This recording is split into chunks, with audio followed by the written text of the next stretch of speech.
After over 50 fix and flip deals and hundreds of wholesale deals, this historical house behind me that was built over 100 years ago has been one of my most challenging deals yet. In this video, I'm going to show you how the property looks now, the challenges I faced, and how I overcame those challenges. And if you stick around long enough, at the end of the video, I'm going to show you how I had to raise 6 figures in private money funds so you can learn how to raise money on challenging deals that you face. So here we are at the historical flip. So there's a couple things I want y'all to notice. If you look around, here's the kitchen. The fireplace is right here. If you can see though, we haven't finished this property yet. We're about 70% in the whole process. And yes, there's still more to go and some more challenges we have to overcome. But what I want you to realize with flipping, like when I show y'all the 100%, like, subscribe, and comment so y'all can see this, how it looks afterwards. It literally, like, the last 10% of a project is when you're really gonna see how the project looks. Like at 70, 80, 90%, you're not gonna get a good gauge on how I feel because we just order finishes. So we have to put the countertops on. We have to put lights in where there's not lights, like the kitchen lights or things of that nature. We have to finish the fireplace. But I just want y'all to know, when you're fixing flipping, don't judge your project at 70, 80%. Judge it at 100%. So come on, y'all. So here's the bathroom. So we got all the floors covered up, but here's a bathroom. We doing some kind of creative stuff with the child. Super big vanity, double vanity. This house is worth, once we fix up, hopefully we get over $700,000. So we're really trying to get creative on our finishes. Like here's a bedroom. Even the ceiling fans, like, expensive. Like we don't even use those type of ceiling fans in regular houses. I think that costs about $500. Don't quote me on that though. Even the kitchen, if you look at the island, once again, we're not done, it's gonna look a lot better, but these countertops is really gonna spice it up. And here's a kind of a new mistake we did on these windows. So if you see these windows, it's like, okay, why is there cabinets over the window? So we're gonna talk about that later in the video, but just to tease y'all, one of the obstacles or challenges with a historical home is these windows. They cost over $40,000. Just the windows by themselves. Okay, Jalen, why didn't you get them cheaper? I'm sure you could have got some cheaper windows, but when you're flipping a historical house, what's very key and what you need to know is everything has to get approved by the historical district committee. So there has to be a certain type of wooden windows. We can't do nothing with the outside unless with approval. So we couldn't move the windows. So what we're gonna do is we're just gonna sheetrock the inside, because we can do anything we want inside, but can't do what we want outside. So instead of like having to deal with the city, we're just gonna sheetrock that. But again, it's gonna look better when we're about 100%. So come on, y'all. Here's like I'm gonna like this area when we're done. This is called like a mud room. So when people come in, they're able to put their stuff down right here. We're gonna have some cabinets right here, put their stuff down, be able to change. And well, actually, they're gonna change right here. Here we go. I'm tripping. So here's a mud room. You know, it's gonna be some racks right here so they can put their coat, shoes, and things of that nature. Usually don't do this on houses, but again, once we finish it, that's why I need to sub, because it's gonna look fire. But right now we have about 70, so don't judge it too hard. Here's your master bedroom. One thing I wish we would have did better with it is the closet. The closet is very, very small. Like for a $700,000 house, very, very small. But one thing I do like, the lighting is kind of terrible in here. The bathroom is pretty big. Like the shower specifically. Like it's gonna be a very big shower. Once you put shower glass and things of that nature, it's gonna turn it up. Another thing we did, we put chip lay right here. This wood right here, once we paint it, it's gonna look very, very good. So I can't wait till we finish it out. It's gonna look amazing. But now let's get on to the challenges I face. And then we'll go to a new spot right there. So now we're gonna talk about the challenges with doing a historical flip, or the challenges that I came across with it being my first historical flip. Our first issue we had, as like I mentioned previous, is dealing with the city. They delayed this project probably a month or two because again, you don't know what you don't know doing new constructions. And well, this is an historical house, but it's dang near like doing a new construction. But one thing I would say is do not mess with the city. Like again, they delayed the project 2 months. That was an issue. How we could have overcame that, just again teasing the next part, is get everything approved at the historical committee meetings, so that way you don't have to worry about being delayed and things like that. Another thing that we didn't do right is my pops always used to tell me proper planning prevents poor performance. So we didn't plan as effective as we needed to from the get-go. So we were like, yeah, this is gonna be like 150K remodel. We're already over $200,000 and it's more to be spent. So when doing a historical flip, get with somebody in your market that literally does these and tell them and ask them how much are they thinking. Ask them, what the rehab costs. Ask the people in your city, how can you avoid all the pitfalls that you don't know about.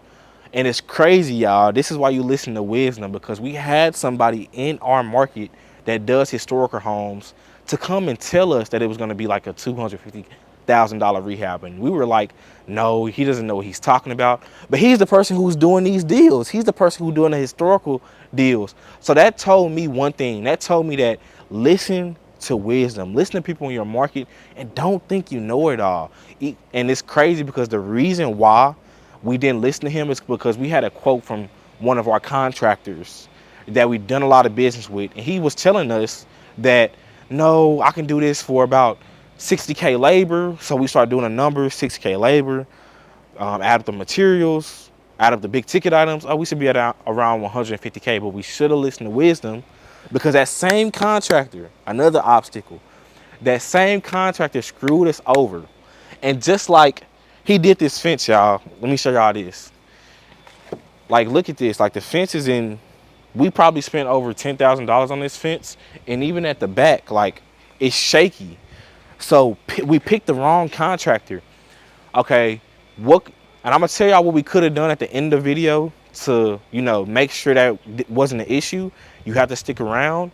But again, contractors as well can mess you over on these flips. Like, they can mess you over tremendously. Another issue we ran into is having the adequate amount of funds to finish the project. Proper planning prevents poor performance, because we were thinking that, okay, rehab is gonna be this, and it actually came up 100 grand more. Then now we are scrambling and delaying the project even further. Like, we've been holding this project for about 10 months now, and we were expecting to hold it like 6 to 8 months. So we're 2 months over our time that we expected. Guess what? Now we got to pay more interest. Now we got to pay more taxes. Now we got to pay more holding costs. So the biggest thing that I want to give y'all is, when doing a flip, find a mentor in your market, or they could be in another market, but make sure they have experience, and also plan it out with them so you know what you're doing. Proper planning prevents poor performance. I'm gonna keep reiterating that. But not only that, like, you have to understand this is part of the game. Losses are part of the game. Those losses make you legendary. I've been in a room with people who've closed thousands of deals. I've been in rooms with people who own 500 units. I've been in rooms with people, great real estate influencers, that if I said their name, you would know exactly who they are if you're in the real estate space, on YouTube, on Instagram. And one thing that I see in common is, I can go on and on about their accomplishments, but they all had big pivotal losses in their career. So I don't look at the accomplishments, I look at the losses, not to put them down, but so I can see, how did you get through that loss? How did you learn from that lesson to make you legendary? So understand that losses are a part of the game, and it's part of your growing phase, right? You can't be a warrior without any battle scars. A lot of people want to be successful financially without any financial battle scars. So just understand it's part of the game. And that's why I'm not really tripping about this, because my next historical house, I'm gonna know what to do. Bang, bang, bang, let's go. And we're still projected to make over $100,000 on this house, because comps are going up, and we bought it at such a discount, right? It could have been like 200,000, 250, but I'm not gonna cry over spoiled milk. I'm gonna learn my lesson and adjust. So again, I just want y'all to understand, like with fix and flipping, it's gonna be losses, but just adjust and know it's part of the game. Plan, and you will have a great fix and flipping career. Now I want to tell y'all how I overcame those challenges. So I told y'all all the challenges, but I'm a solution type guy. So how did I have solutions to all the problems that I just told y'all? Number one, with the city. So we were able to just adjust to that and be like, okay, the city is honest. So everything we do going forward, we're going to be in a situation where we're going through with the city to make sure they approve everything so they won't stop us again. So again, that's number one. Number two is when our contractor screwed us over, we got our main contractor on the job. So how could I have prevented one of my contractors from screwing me over? So I have about 2 to 3 sets of contractors I work with. I have an A tier, a B tier, and a C tier set of contractors that I work with. I chose B tier in this specific scenario because our A tier had other projects going on, so we didn't want to spread them too thin. But what I should have did, understanding the risk, understanding the amount of profit we could have did, I should have set my A tier contractors and waited about a week or two so they could have did quality and sufficient work for this quality of rehab in the ARV, which is 700,000. So the contractor obstacle is just being patient and finding the best contractor to do your job. So if you're in a situation where, Jalen, I don't have an A, B, C contractors, I'm new to it, I'm probably on my first, second, third, fourth flip, what you need to do is pre-qualify all your contractors. Pre-qualify all of them. Are you licensed and insured? How many years have you been in business? Can I see the last rehabs you've done so I can look at those rehabs, look on the market, look at the pictures, the quality of work, and also look at the days on market that property has been on the market to see, okay, if it's priced right and it's not selling, it's probably because the work is trash. So there's so many things that you need to do when you're picking a contractor, because a contractor can make or break you. You can do everything right on your end, but a bad contractor comes in and just screws you up. So again, be patient when it comes to contractors. Wait on quality.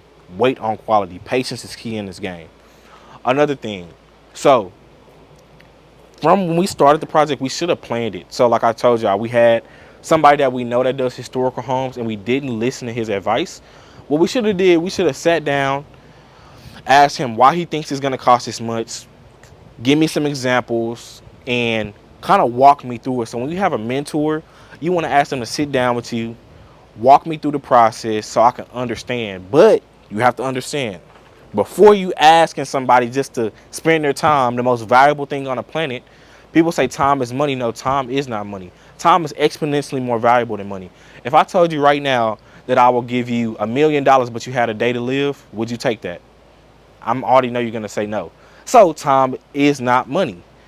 That was a kind of side quest there, but I have to just get that clear because a lot of people ask mentors, well, let me get your time, let me get you some coffee, let's sit down. But what are you giving to them? You have to add value to them. Whether that's help, okay, let me pay for your time. Okay, I'll sell you a deal in the future. Okay, you know, if you like make a win-win scenario because they're spending their time, so you have to spend something of lesser value, right? And just spend something. So I should have sat down with him, asked to pay for his time, and mapped out everything that we should have did right. So that's another thing we could have did. So when we planned the contractors in the city, this is what y'all been waiting on if y'all been watching the video, is how we raised 6 figures in private money funds to finish this project and continue it and not be in a bad predicament, right? Because sometimes in flipping, that's going to happen. Okay, you don't do the rehab like you thought it was going to be, or it's way less, so you have to raise more money or raise money to get it through the finish line. It's part of real estate. Like, this is real estate. If you don't like it, if the kitchen's too hot, get out the kitchen. That simple. So how do we raise that money? Is, before I tell y'all, let me tell y'all a story. So there was this guy, right? And he saw his neighbor under the shade of a tree. And he was looking at, you know, his lot, and he didn't have no trees on it.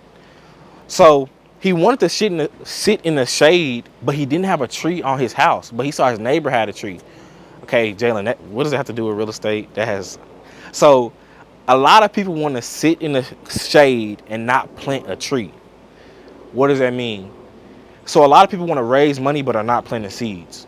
So how do we raise the money on this flip is because we've been planting seeds for years and years. One of our lenders, how do we get one of our lenders? Because we have about 2 lenders on this project. One of our lenders was our old buyer. So guess what? Adding value. We sold him probably 5 or 10 deals, and they were like, hey, are you interested in lending money? He's like, yeah, I actually raise money. I mean, lend money all the time. So I planted that seed, and now I had to sit in the shade. It took about 2 to 3 years to nurture that relationship.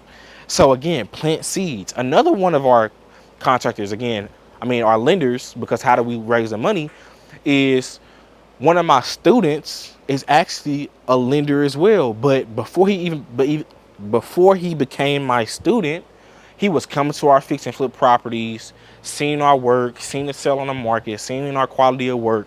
So they took about 18 months to nurture with that relationship. He came out, seen all of our projects, and was like, okay, y'all actually do good business. Y'all actually sell these properties. He saw multiple, and that's how that happened. So again, you have to plant seeds to get the tree to have the shade. You have to plant seeds in real estate to go ahead and build a tree of funding, so when you have opportunities, you're able to already have the seed planted. A lot of people get a project and automatically want to raise money on the spot and ain't planting no seeds. You're not going to raise money if you don't plant no seeds. So if you're looking to flip next year, in 6 months, 12 months, start planting those seeds now. But Jalen, I mean, I can't plant seeds how you're doing because I don't have any fix and flip projects. I don't have like wholesale deals. Well, what you need to do is write down on a board what are your advantages and what are your disadvantages, right? What value can you bring to somebody, and like focus on those strengths and just focus in on that. So now the moment of truth, what you all been waiting for. How did I raise over 6 figures of private money to go ahead and get this project to the finish line? So there was a story where there were 2 neighbors, and one neighbor, it was excruciatingly hot outside, and he just wanted some shade. He just wanted some shade, but it was excruciatingly hot, and he saw his neighbor, and he had a tree, and he was under shade, right? And he was like, dang, why I don't have shade on my lot, and it's hot, like I need some shade. And it's because he wasn't planting the seed, right? His neighbor planted the seed and was reaping the rewards of planting the seed, but he didn't.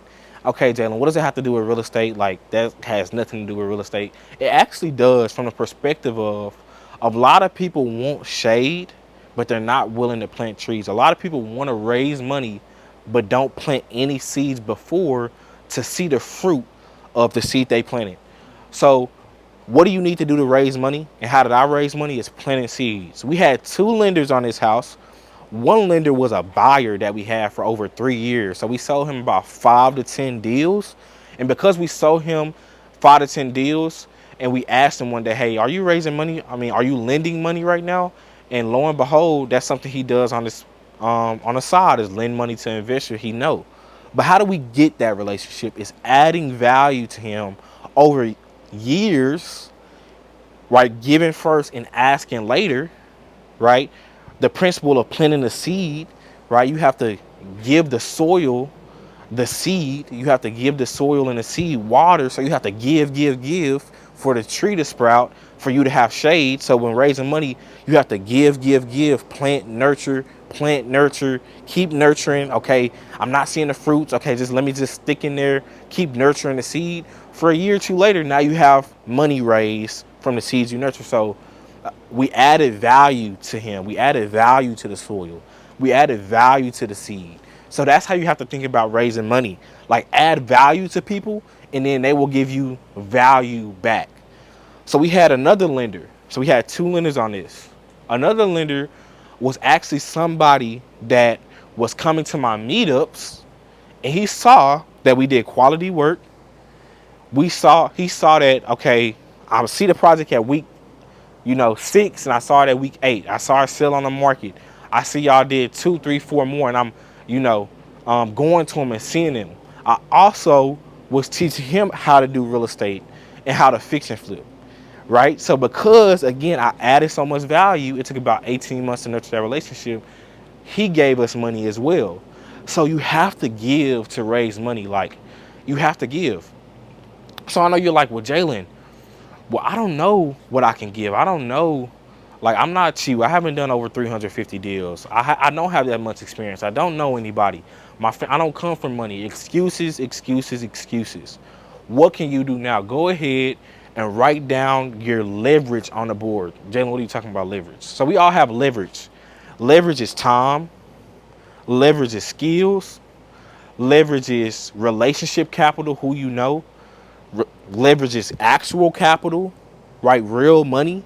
So those are the four biggest levers that you can pull to leverage. So let's say you only got time right now. You don't have the skill set. You don't have money. You don't have relationship capital. You only have time. Find somebody in your, if you really want to do this, this is for my grinders. This is for my people who want it. This is for my people that's trying to change their life and build generational wealth with real estate. Go out and find somebody in your market and ask them to work for free. Well, Jalen, I got bills. I got to pay this. I got to pay that. Well, hey, you probably don't need to build generational wealth, because in the process I was saying earlier, when I plant a seed, I'm not expecting anything from that seed. So you're just nurturing and watering that seed for one day, boom, now you got fruit. So again, give your time out to people. Ask them, can you bird dog? Ask them, can you be of assistance of sales and acquisition? Like, that's probably the biggest thing that people need, real estate investors like me, people to fulfill the leads. Ask to be a sales manager. Ask to be an acquisition. One of my old partners, Tyson, he actually started out as an acquisition manager for a company, and then we partnered and did over millions and millions of real estate transactions, right? But he started out as an acquisition manager, adding value to people. He was able to get some relationship capital from them, because it's not what you know, it's who you know and who they know. So he was able to tap in their network because he knew them, right? So it's not just what you know. I mean, it's not just who you know, but it's who they know. So that's the power of relationship capital, right? So those are the two ways that I raise that money, is pretty much planting seeds and being able to plant it for so long and not worry about the fruit. Another thing, another gem, this is an extra thing I want to share y'all. So what you have to focus on as well, let's say, so in this particular project, we were in a pickle, right? Like, we got to spend over $100,000 more than we expected. So what we're going to do? So it's all about deal structure. So with one of the lenders, we're actually getting 60% of the profit and they're getting 40% of the profit. So that enticed them to lend on a deal, because we're splitting up the profits and bringing in like a partnership. So when you get in a pickle with fix and flips, bring a partner on, right? If you have to, like I said, do your board, skill set, time, relationship capital, and actual capital. I had relationship capital, I had skill set, I had capital, but I wasn't willing to invest that much of my own money because I had relationship capital, right? And I have time. So I was able to use my relationship capital and my skill set, understanding deal structure, to bring an investor on and split the profits. And it's still a 100K deal. So let's say we make 60, no money in, that's worth it. But even what's even more fulfilling and better than the profits is the lesson. The Bible says wisdom is more valuable than gold and silver. So if I make zero on this property, I got knowledge. And the Bible tells us that wisdom is more valuable than gold and silver. So I won at the end of the day, right? Even if I lose, I win because I have knowledge and I'm living my dream, right? So deal structure is what I want y'all to just get from that. When you don't have the time, when you don't have the money, but you have the skill set, you have the time, have the relationship capital, use those levers to go ahead and get money. And there's so many ways that you can structure a deal for fix and flips, and we do it all the time just so we can be no money in.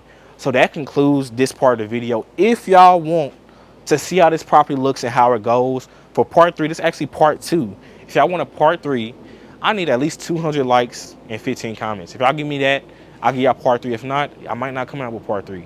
So that's the video. It's JLN, and I'll see y'all on the flip side.